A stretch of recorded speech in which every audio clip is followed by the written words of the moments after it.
കറീസ് കിച്ചണിലേക്ക് എല്ലാവർക്കും സ്വാഗതം.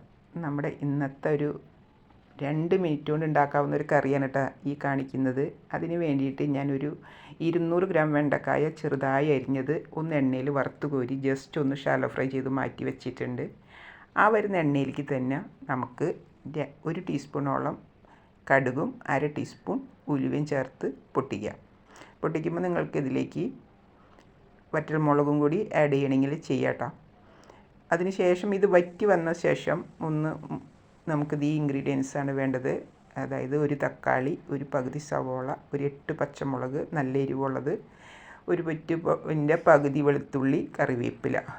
അപ്പോൾ നമുക്ക് ആദ്യം തന്നെ ഇത് പൊട്ടി വന്ന ശേഷം നമ്മുടെ വെളുത്തുള്ളി കൈ കൊണ്ട് അരിഞ്ഞതാണ് കേട്ടോ.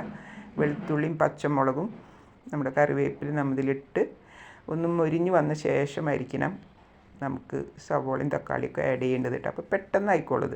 ഇതൊരു 20 സെക്കൻഡ് കൊണ്ട് നമ്മുടെ വെളുത്തുള്ളിയും പച്ചമുളകിൻ്റെയും ആ പച്ചക്കുത്തൊന്ന് മാറാൻ വേണ്ടിയിട്ടാണ് ആദ്യം അത് ചേർക്കുന്നത്. അതിന് ശേഷമായിരിക്കണം നമുക്ക് സവോള ആഡ് ചെയ്യേണ്ടത്. അപ്പോൾ ഇത് ഏകദേശം മുരിഞ്ഞ് വന്നിട്ടുണ്ട്. അപ്പോൾ അതിലേക്ക് നമ്മളൊരു പകുതി സവോള നൈസായിട്ട് നീളത്തിൽ അരിഞ്ഞത് നമുക്കിതിലേക്ക് ആഡ് ചെയ്യാം.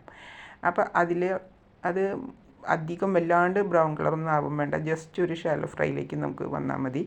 അതിലേക്ക് നമുക്ക് പറഞ്ഞ പോലെ തന്നെ ഈ സമയത്ത് ഉപ്പും മഞ്ഞളും നമുക്ക് ആഡ് ചെയ്യാം.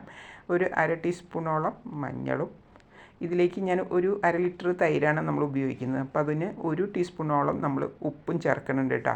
അതിൻ്റെ ക്വാണ്ടിറ്റി അനുസരിച്ചിട്ട് നമ്മുടെ അളവ് കൂട്ടുകയും കുറയ്ക്കുകയും ചെയ്യുക. അപ്പോൾ മിൽമയുടെ ഒരു പാക്കറ്റ് ചെറുതാണെന്ന് വെച്ച് കഴിഞ്ഞാൽ നമുക്ക് 1 ടീസ്പൂൺ ഉപ്പ് മതി.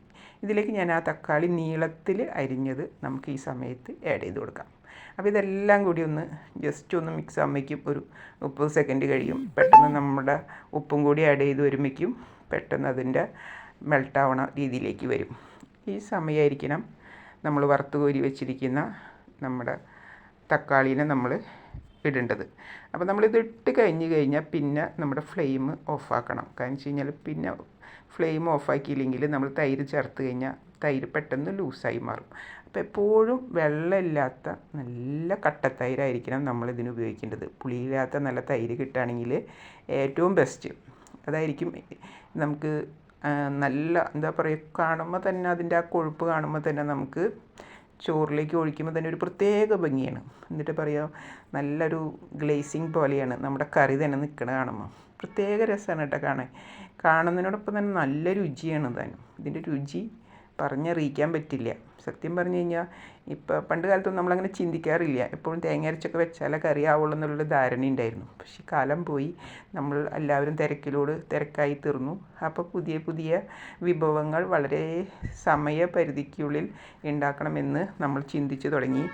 അപ്പോൾ നമ്മുടെ മനസ്സിൽ നിന്ന് എടുത്ത രൂപാന്തരപ്പെട്ട ഓരോ കറികളാണ് ഈ പറഞ്ഞ പോലെ. പക്ഷേ ആ കറികൾ നമ്മൾ ഉണ്ടാക്കി കഴിഞ്ഞപ്പോഴാണ് നമ്മൾ മനസ്സിലാക്കിയത് ഇതിന് ഇത്രയ്ക്കും ടേസ്റ്റാണോ എന്നുള്ളത്. അപ്പോൾ നമുക്ക് ഈ കാണുമ്പോൾ തന്നെ കറിയുടെ ആ ഒരു ക്വാളിറ്റി നിങ്ങൾക്ക് മനസ്സിലാക്കാൻ പറ്റും. അതായത് ഗസ്റ്റൊക്കെ വരുമ്പോൾ നമുക്ക് വെച്ച് കൊടുക്കാൻ പറ്റിയ ഒരു അടിപൊളി കറിയാണ്. ആ നേരത്തെ തേങ്ങ ചിരകയും വേണ്ട, ഒന്നും വേണ്ട, വളരെ പെട്ടെന്ന് നമുക്ക് ചെയ്യാവുന്ന ഒരു കറിയാണ്. അപ്പോൾ നിങ്ങൾക്ക് ഈ കറി ഇഷ്ടപ്പെട്ട് കാണുമെന്ന് കരുതുന്നു. ഇഷ്ടമാണെങ്കിൽ ലൈക്ക് ചെയ്യുക, കമൻറ്റ് ചെയ്യുക, സബ്സ്ക്രൈബ് ചെയ്യുക. Thank you.